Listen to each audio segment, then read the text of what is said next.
Benvenuti alla nuova puntata di Soundtrack City. Ciao Massimo Privitera. Ciao Marco Testoni. Allora, Non mi se ci allora, conoscessimo. dunque, oggi è una bellissima puntata con una bellissima intervista a un grande delle colonne sonore, peraltro un grandissimo musicista e strumentista, e stiamo parlando di Claudio Simonetti, che dagli anni 70 in avanti, a partire dall'attività col suo gruppo storico, cioè i Goblin, insomma, voglio dire, ha creato un suono ai film, soprattutto di Dario Argento, ma poi, insomma, ha talmente una carriera cinematografica piena, intensa. Ma parliamone, io vedo qui dall'inizio dei titoli pronti via: Suspiria, La via della droga, Zombie, Squadra antimafia, Tenebre. Allora, caro Massimo, parlaci un po' di questo grandissimo musicista, peraltro figlio d'arte, perché non si deve dimenticare che è il figlio di Enrico Simonetti, grandissimo pianista. Famosissimo per la celeberrima colonna sonora di Gamma, uno delle sceneggiati fantascientifici del periodo storico degli sceneggiati Rai.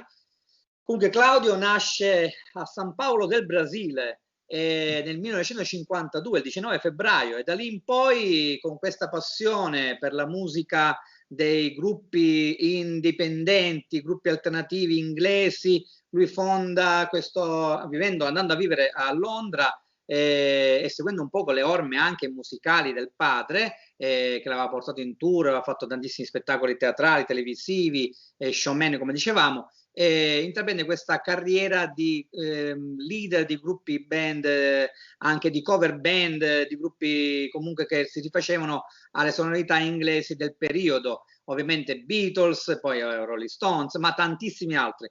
Poi diventando quel gran compositore insieme ai Goblin di colonne sonore per i film di Dario Argento, tra cui la celeberrima cult Profondo Rosso, creando proprio un suono specifico, particolare, che poi è stato quello che è venuto ad essere emulato da tantissimi altri compositori di musica applicata alle immagini, tra cui in primis John Carpenter per la famosissima altrettanto colonna sonora di Halloween, che proprio Carpenter stesso disse di aver citato, omaggiandoli, i Goblin per il Profondo Rosso.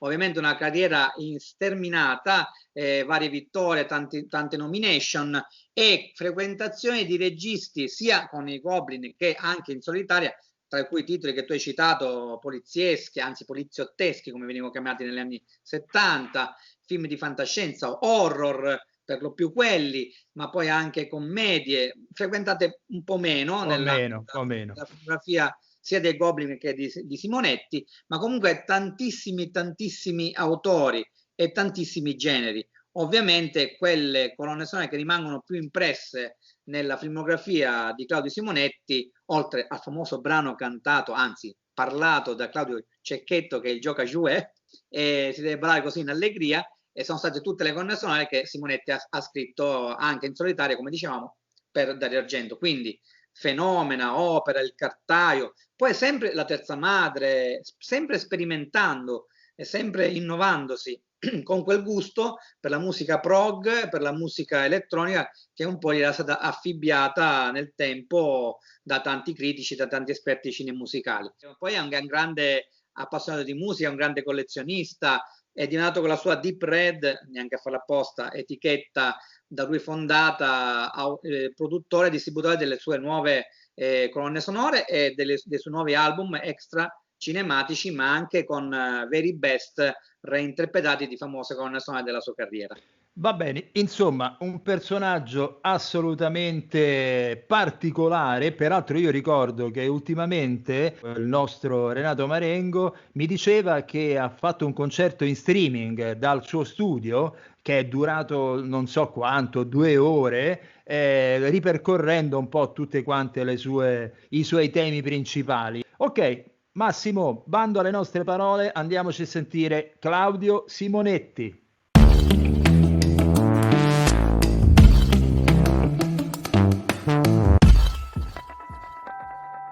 Allora, come da introduzione che abbiamo già fatto del compositore, in questione, eccolo qui. Allora a questo punto facciamolo entrare. Eccolo qui Claudio Simonetti. Ciao Claudio. Ciao a tutti, ciao. Allora, con Claudio già ci siamo visti altre volte, se non sbaglio, allo speciale, quello dedicato a Arrangiami al contest, però questa volta invece vogliamo fargli delle domande proprio sulla sua carriera, un po' più specifiche, un po' più tecniche. Senti Claudio, io inizio sempre queste interviste con gli autori e i compositori con delle domande. Allora, tutti sappiamo che tu sei un figlio d'arte e va bene, ma che musica ascoltavi da ragazzo tu? Io ho sempre ascoltato la musica dell'epoca, sono partito dai Rolling Stones, Beatles, fino a poi ad arrivare al prog, partendo dai Moody Blues, Procolarum, Genesis, King Crimson, Yes, Gentle Giant, Jethro Tull, Deep Purple e così via, Emerson, Lake Palmer, The Nice, cioè all'epoca c'era talmente tanta varietà di musica, anche se era chiamata, non si chiamava neanche prog, la musica, questo termine è venuto molto molto dopo. Prima era la musica pop rock, insomma, rock, era l'hard rock, queste cose qua, e quindi io quello ascoltavo, io sono cresciuto ascoltando questo e studiando musica classica, e quindi l'abbinamento rock e musica classica era molto fattibile all'epoca, perché molti gruppi suonavano da Emerson, Lake Palmer a Deep Purple, venivano tutti dalla musica classica.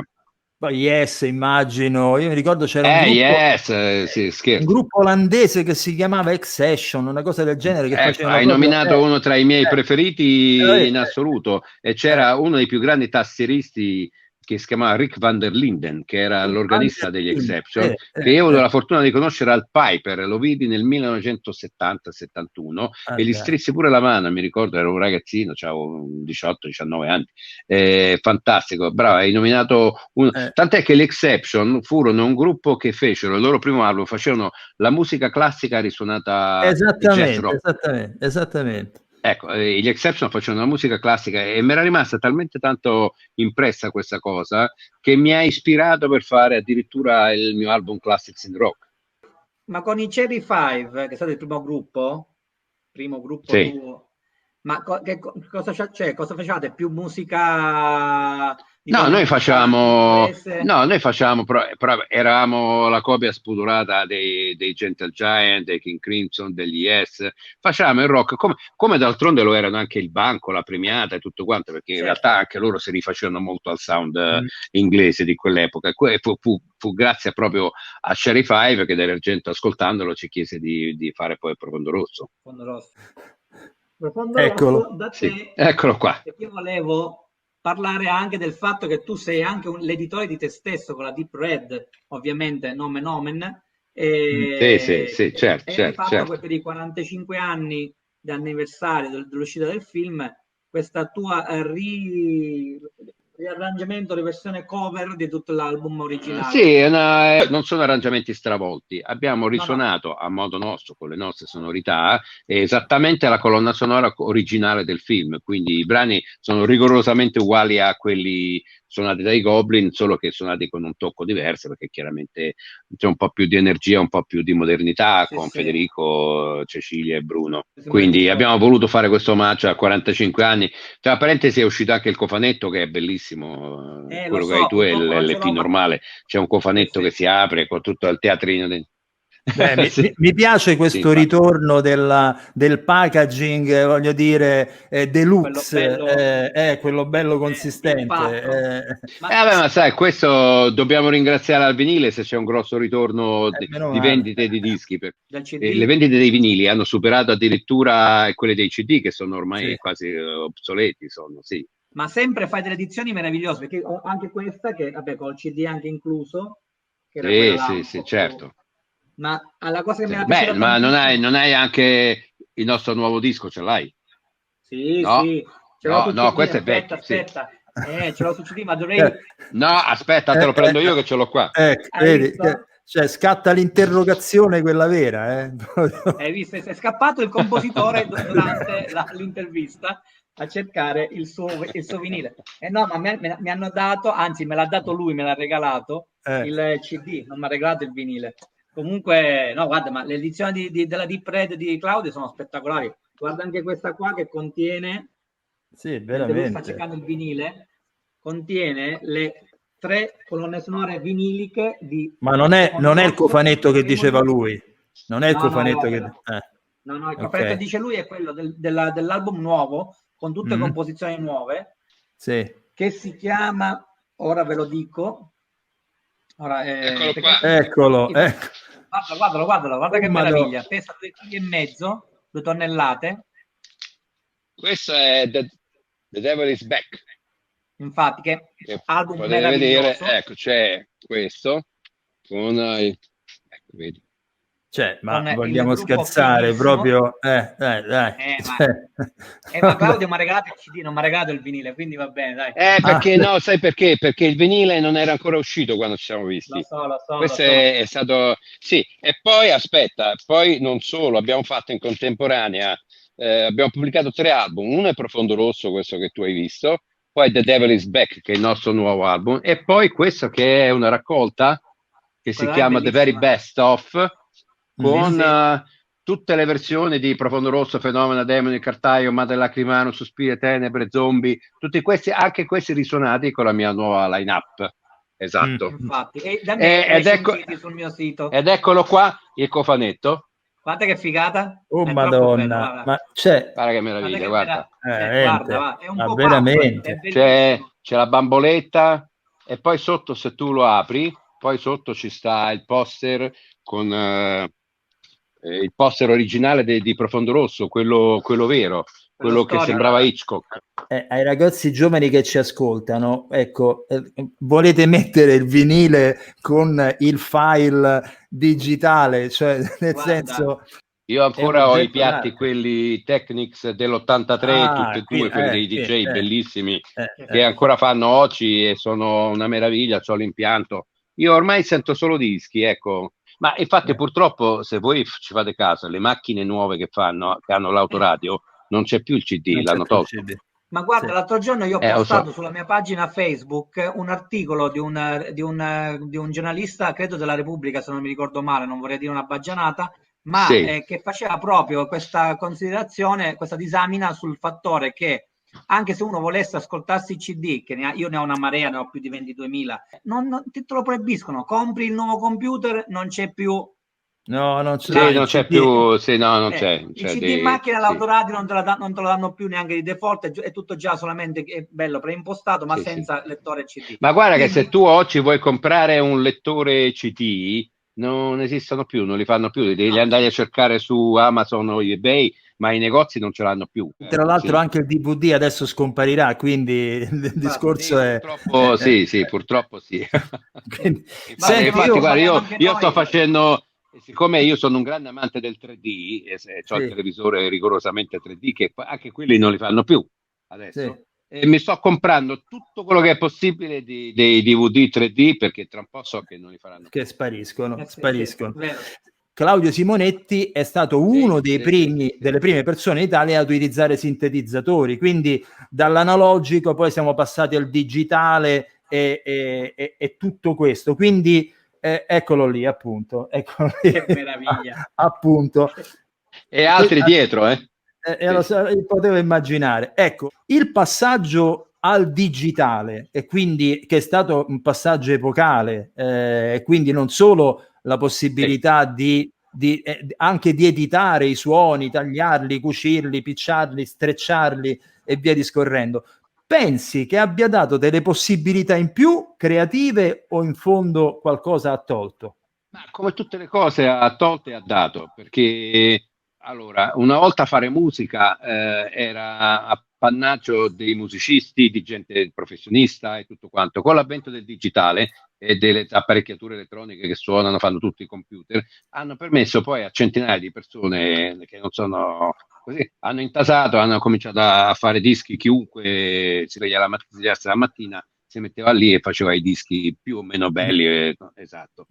Internet, io lo dico per esempio, è stato ha distrutto completamente la discografia, però ha aperto nuovi canali, perché per esempio io faccio i concerti grazie a internet, perché se non ci fosse stato internet nessuno avrebbe rivisto i Goblin come erano una volta, i film di Dario Argento, la promozione, i video, e quindi c'è un pro e un contro. No, nel digitale, nella registrazione digitale, io sono sempre stato all'avanguardia, sempre. Allora, io comprai il mio primo synth del 71, era il Mini Moog che ho ancora, tuttora, con il quale poi ho fatto Profondo Rosso. Poi dopo da lì c'è stata tutta l'escalation di cose, di tastiere digitali che sono arrivate dopo, però diciamo Sì. il boom del MIDI, del digitale è partito tutto dagli anni 80. E io addirittura ho studiato programmazioni. Io il mio primo computer l'ho comprato nell'82-83, quando ancora c'era l'Apple con i fosfori verdi, non c'era neanche, non c'erano le icone, non c'era niente. Quindi ho vissuto anno per anno lo Tutto il sviluppo cambiamento. fino ad arrivare poi alla registrazione digitale. Il mio primo Pro Tools io lo comprai nell'88-89, che era solo un 4 tracce e basta. Il Pro Tools è uno dei programmi più evoluti che ci sono, Sì, che sono sì. usati ormai da tutti in tutto il mondo.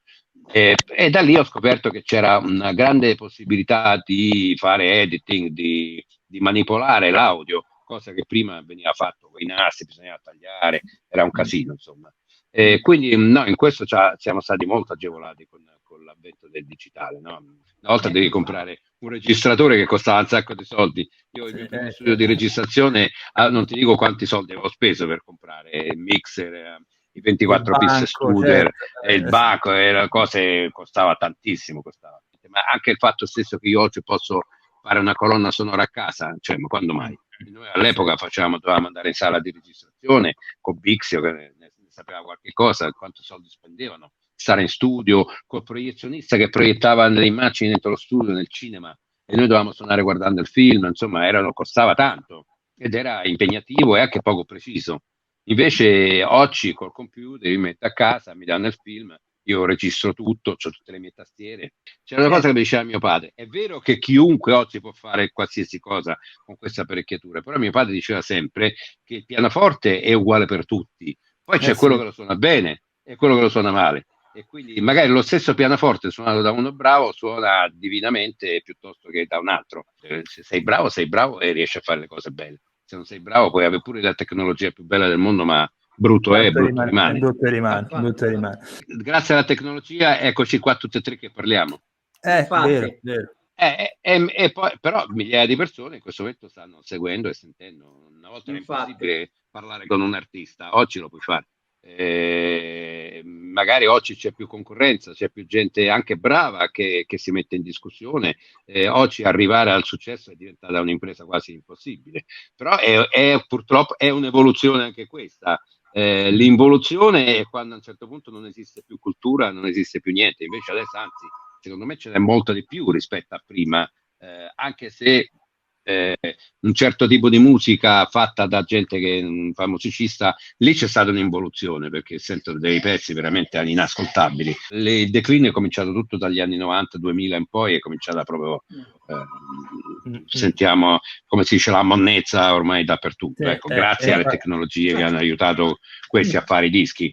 Sì. Non lo volevo dire, ma era quella l'intenzione. Ma infatti quello era. Infatti, esatto. Però no, l'evoluzione c'è sempre, perché oggi senti delle cose, cioè le colonne sonore oggi fatte dalle grandi orchestre così, sono fantasmagoriche, sono incredibili, cioè c'è stata un'evoluzione proprio anche nelle registrazioni, nelle cose, negli effetti speciali al cinema. Vai a vedere Guerre Stellari, rimani pietrificato seduto sulla sedia. Negli anni 60 non era così. Senti, io volevo fare una domanda a Claudio inerente agli stili, al genere, no? Io adesso le colonne sonore molto spesso sono basate sul sound design, c'è un altro tipo di commento sonoro. Tu pensi sia possibile ancora pensare a una musica originale, non la canzone rock messa lì, un po' come le facevi te all'epoca, cioè proprio con uno stile uniforme e con una scrittura appunto rock? Pensi sia possibile o ormai è un qualcosa No, io penso che sia possibile se, innanzitutto, se ti danno la possibilità di fare una colonna sonora e di poterlo fare. Certo, Questo è. certo. Che qua ormai i film non si fanno quasi più, perché almeno in Italia io cerco sempre di fare questo, cioè cerco di personalizzare la colonna sonora rendendola anche indipendente dal film, come ho sempre fatto. Infatti, Fenomena, Profondo Rosso, Tenebre, Opera, Suspiria, e li senti per conto loro, molti probabilmente neanche si ricordano o addirittura non hanno visto il film, però conoscono la musica. Ecco, per me questo è importante. Invece molti film che vedi oggi, poi una volta che è finito il film non te ne frega assolutamente. Nessuno oggi esce dal cinema e dice che bello, vado a comprare la colonna sonora. No, perché non c'è niente di bello da ascoltare né da comprare. Ecco. Io sto cercando di fare così, ancora oggi, anche se ti ripeto, purtroppo manca la materia prima. Io non sto lavorando più con il cinema. Adesso sto lavorando e sto facendo una cosa molto bella, sto lavorando con James Wan, che insomma è un signor regista.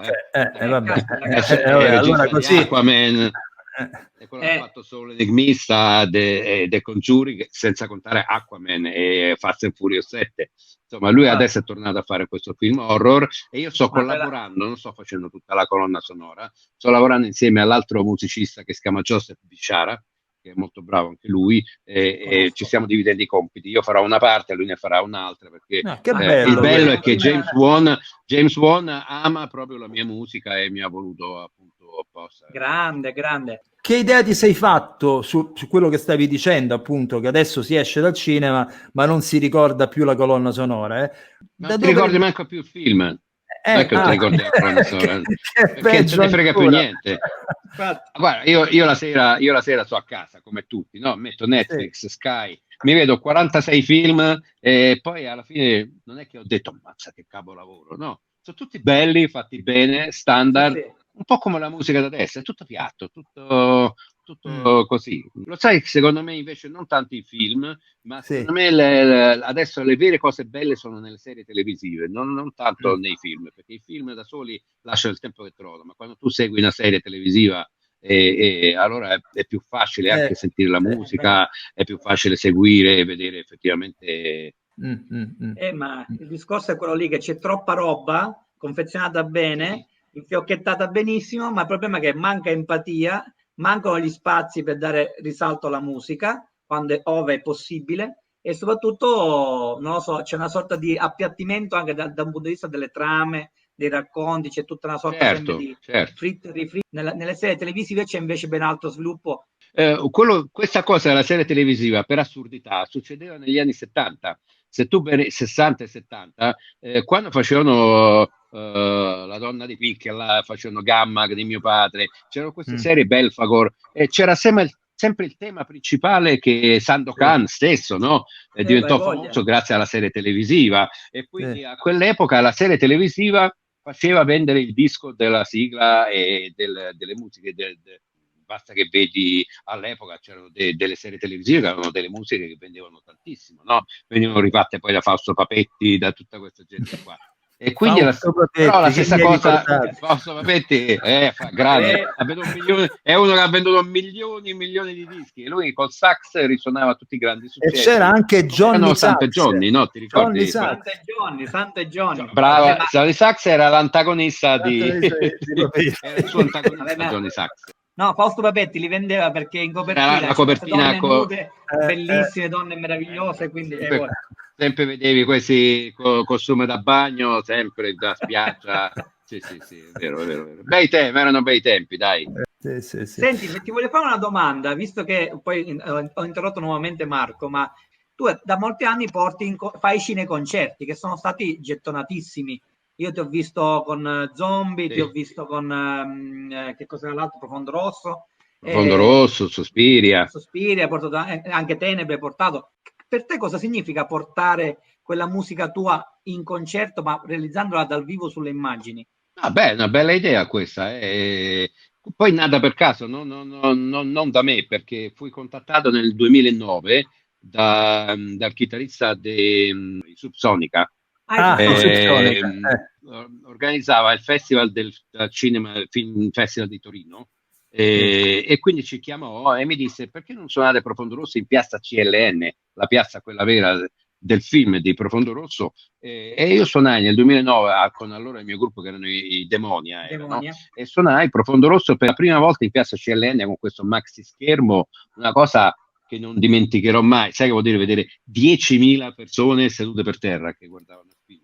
C'era pure Dario Argento, e quella è stata la prima volta che l'abbiamo fatto. Poi dopo abbiamo avuto altre richieste e poi da lì è cominciato, abbiamo fatto dappertutto. Comunque si chiama, il chitarrista dei Subsonica si chiama Max Casacci. Max Casacci. Esatto, Max Casacci. Che tra l'altro da un po' di anni a questa parte realizza colonne sonore. Non è mica perché c'ho memoria, perché c'è Google che mentre voi parlate l'hai io visto vado su... cioè, pensa poracci quelli che vendevano le enciclopedie sono rovinati oggi. Rovinatissimi. La famosa Treccani è finita lì. Però, anzi, devo dire una cosa, io addirittura ho un'enciclopedia, credo, della Garzanti, dove ci sono io, è una cosa meravigliosa, però ce l'ho lì e sa che c'è nella parte musicale c'è Claudio Simonetti, una cosa che mi ha riempito di onore e di orgoglio, no? Certo. E stare nell'enciclopedia. A proposito di libri e di enciclopedie, ma parliamo di questi 2 libri che faccio il promoter. Questo sì, vabbè, il primo è della nostra carissima grande amica scomparsa Gabriele Luca Antonio, che abbraccio, insomma, mi manca tanto perché era una persona veramente così appassionata, così preparata, e sono stato onorato di essere stato scelto per fare una biografia scritta da lei.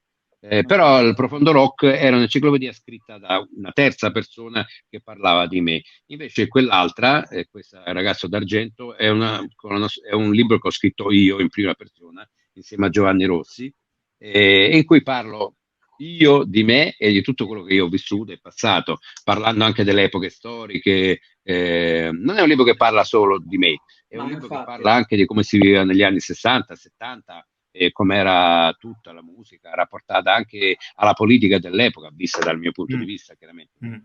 Esatto. Ma questa foto, a quando risale questa foto, Claudio? Perché sei uguale. Poi questa foto sembra... No, ma guarda che sembra chissà di quando, ma questa foto è della fine degli anni 90. È la foto che ho io insieme a Dario Argento. Questa foto, sì, mi sa che... No, è metà anni 90, sì. È un eterno giovane, Claudio. Sì, magari. No, sai qual è la fregatura, no? Che molti che escono con una ragazza, una cosa così, possono mentire sull'età, no? Io non lo posso fare perché quella va su Wikipedia e sono sanato in 5 minuti. Sì, no, ma a parte che non me ne frega, non sono così ancora. No, non ho problemi. Ogni tanto incontro qualcuno che mi fa, ma tu non te lo puoi ricordare che eri troppo piccolo.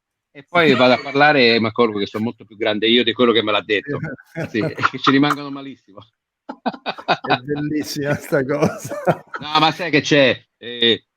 No, il segreto è quello di mangiare male, andare a dormire tardi. Ecco, no, io ci tengo a dirlo.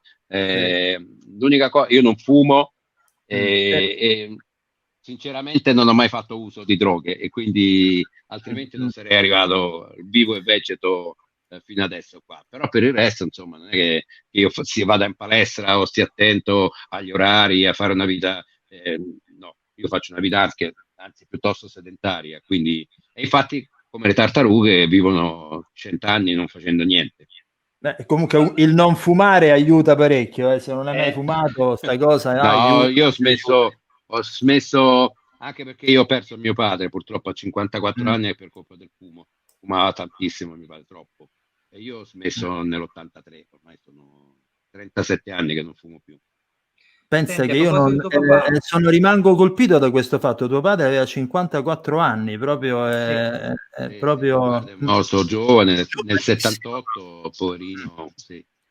Mio padre fumava 4 pacchetti al giorno. Oh santo Dio. Come la Mondaini, come la Sandra Mondaini, io me lo ricordo che ci ho lavorato e fumava una ciminiera, era. Lo so, però è arrivata di più. È un'età, tarda età. Esatto. Sì.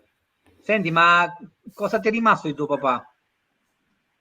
Non solo musicalmente. Mi è rimasto tantissimo. Mio padre, tutto quello che io ho preso nella mia vita, il mio carattere, così lo devo a lui, perché comunque ho sempre vissuto dietro le quinte fin da piccolo, dietro questo mondo, quindi ho imparato tanto da lui. Non tanto da lui direttamente, perché mio padre non c'era quasi mai, purtroppo, sai, si può immaginare all'epoca.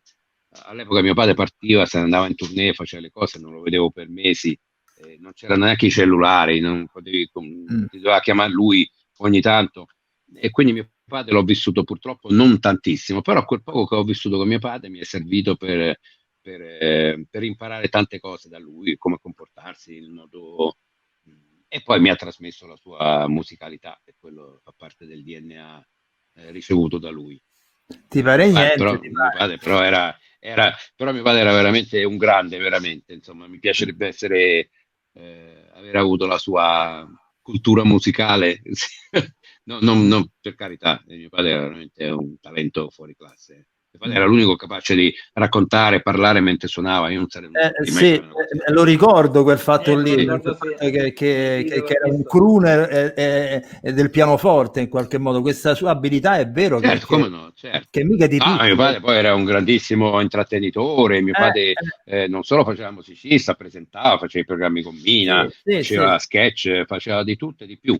Insomma, è una figura molto rara nella televisione italiana e non solo. Sì. Sì. Claudio, scusami, ma a maggior ragione che stiamo parlando di Enrico Simonetti, ma a prescindere, a parte quella più rinomata, più gettonata, più ricordata che è Gamma, la colonna sonora di questo sceneggiato fantascientifico, ma qual è per te il pezzo che rappresenta di più tuo papà? Quello che ti è rimasto più dentro, a cui sei più affezionato? Beh, mio padre ha scritto tantissimi brani, c'era un album suo molto bello che si chiama, mi sembra, Tutti i colori del piano, una cosa del genere, in cui c'è il mio pianoforte e altri brani che lui aveva fatto anche per la televisione, e devo dire che in ogni brano c'era veramente qualcosa di particolare. Tecnicamente parlando, poi lui era un pianista eccelso, veramente, e quindi il mio pianoforte è bellissimo, uno dei pezzi suoi più iconici, quello e ce ne stanno tanti altri. Ecco, adesso io non mi ricordo bene il titolo di questo. Aspetta, adesso mi rivolgo io a Wikipedia. Aspetta, Ma senti, nel frattempo che stai digitando la ricerca, sì. ma ti piacerebbe fare un album di pezzi di tuo papà? Non ho capito. Ma ti piacerebbe fare un album un album cover di pezzi di tuo papà? Ci stavo pensando di farne uno. Beh, a parte che nel The Devil is L'ultimo Back sì. ci sta un pezzo di mio padre, c'è Drag Steam, che era il retro di Gamma, un pezzo molto funky, jazz, rock, che non era male. E l'album si chiama I colori del piano. Vedi, allora c'è un po' tutto il meglio sì. E infatti lì ci sono dei pezzi molto in cui proprio si sente il tocco di mio padre al pianoforte, che è veramente incredibile. A parte che ci sono dei video su YouTube, se tu vedi, anche c'è mio padre che suona insieme a Lelio Luttazzi, c'è mio padre con Mina, ci stanno su YouTube, ci sono molti di questi video, quindi se volete vedere un pianista vero e bravo, è lui. All'epoca c'era appunto suo padre e Luttazzi, quindi come dire, spesso li confondevano anche. Sì. È vero, questa cosa sì, è vero. Infatti una volta c'è uno che mi dice: mi ricordo tuo padre di Trieste. No, mio padre no, quello è Luttazzi che era di Trieste. Mio padre era di Alassia, era ligure. Infatti. Senti, noi concludiamo il nostro programma, siccome andiamo in onda anche in radio, con un programma che si chiama Classic Rock, con la domanda che facciamo a tutti i nostri ospiti. E poi è un titolo di uno dei miei album che si chiama Classic Rock. Vedi.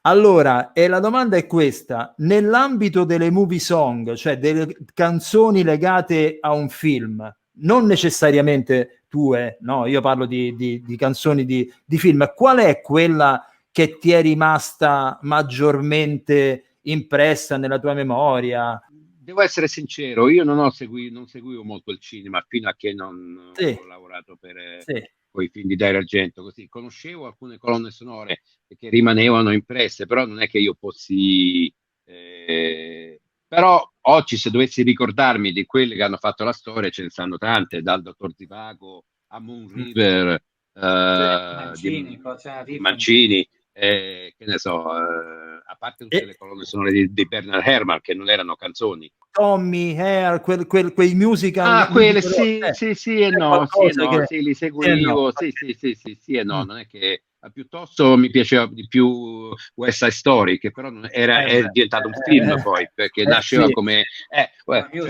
Maria è uno dei pezzi più belli mai scritti, Bernstein è stato uno dei più grandi geni della storia della musica, quindi stiamo parlando di quei livelli là. Poi di Hair, c'erano i vari pezzi, Aquarius, che mi piaceva molto, lo suonavo pure, Aquarius, e tanti altri. Su Sky Superstar è stato anche però non erano film, nascevano come si sono fatti i film dopo, ma questi nascono come musical, che è diverso. Hair era un musical, poi diventò film. Mi domando se Tommy, non mi ricordo se Tommy era musical. No, Tommy era un film, e un disco degli Who. Sì, io l'unico, guarda, sinceramente mi ricordo ben poco, io mi ricordo Pinball Wizard e poche cose di quello, sì. Non ero un grande fan di questi gruppi come i Who, questa gente qui, perché erano un po', era un rock diverso come i Led Zeppelin, così erano un po' diversi rispetto a quello che ascoltavo io ero più verso i gruppi, quelli un po' più sofisticati, che avevano la tastiera e cose così, roba che loro non avevano. Ne abbiamo parlato prima, tu ascoltavi gli Exception, quindi che è un po' lontano, un po' lontano dai sì. Da ragazzetto ho cominciato, io suonavo la chitarra, io nei gruppi rock beat dell'epoca, ero ragazzino, avevo 14-15 anni, suonavo la chitarra. Poi sono passato per un certo periodo alla batteria, però io ho sempre studiato il pianoforte fin da quando avevo 8 anni, però poi ci fu un brano che mi cambiò la vita. Quando ascoltai quel brano dissi no, io devo suonare quello. Ed era A Wider Shade of Pale dei Procol. L'intro di organo Hammond mi ha sconvolto, mi ha stravolto la vita, ho detto no, devo fare questo. E da allora mi sono rimesso a studiare il pianoforte, a fare il tastierista, poi dove la tastiera è importante. Oggi purtroppo la tastiera nei gruppi di adesso è un po' meno seguita rispetto, non ci sono più i Rick Wakeman dell'epoca, ecco, tranne Rades dei Dream Theater, però ormai i grossi nomi sono più i chitarristi. Anzi, a questo proposito vorrei salutare, anche se non ho mai avuto modo di conoscerlo, Van Allen. Purtroppo abbiamo perso veramente una colonna portante, uno che poi tra parentesi ha fatto il riff di tastiere più bello della storia, che è Jump è quello, l'ha scritto Edgar Van Allen, pur essendo chitarrista la suonava lui, quindi è incredibile. Mi dispiace molto di aver perso questa giovane, 65 anni, mi dispiace molto. Tra l'altro aveva fatto anche un'introduzione chitarristica bellissima, con anche delle tastiere aggiunte, in una colonna sonora di Twister. Lo ricordate quello con il tornado che portava in aria quello non lo sapevo l'aveva fatta. Colonna sonora di Mark Mancina con le chitarre solistiche delle tastiere di Van Allen. Allora, noi salutiamo Claudio Simonetti, ci doveva dare un pezzo, ce n'ha dati 100 e ci riempiamo veramente una Treccani adesso con tutti quelli che ci ha detto. No, vabbè, insomma, ma poi mi piace parlare di queste cose. No, nel senso... guarda, sinceramente non mi piace molto stare sempre a parlare di me, mi piace parlare della musica in generale, dei grandi nomi, dei grandi musicisti che hanno segnato la storia, che sono quelli che comunque... guarda, c'era un detto, non so chi l'ha detto, che è bellissimo: il vero genio è quello che copia senza farsi accorgere. Questa è la verità, perché poi se tu vai a vedere tutti nella storia, uno ha copiato dall'altro, poi l'ha fatto diventare suo, quello che comunque nessuno si è inventato niente, guarda. Allora, noi ringraziamo Claudio per la disponibilità, ci ha raccontato di tutto e di più, veramente grazie mille per l'energia, grazie a voi. Per la cultura musicale, quindi, e per i ricordi, mi hai ricordato gli Exception, te ne sarò sempre grato. No, ma sono io meravigliato, perché non è che li conoscono tutti, Io ho tutti i dischi loro, tutti. Quell'uomo lì, no, l'altro. Quell'uomo lì è fantastico. Lui, ecco. Comunque, mi raccomando, salutiamo Claudio Simonetti, lo ringraziamo ancora una volta, e comprate il vinile di 45esimo anniversario di Profondo Rosso, riveduto, ma pure e anche The Devil is Back, bravo, infatti, The Devil is Back. Va bene. Vi attendo in versione vinilica. Ok. Sì. Grazie a tutti. Claudio. Ciao. Grazie. A presto. Ciao, ciao, Claudio, ciao, grazie di cuore. Ciao.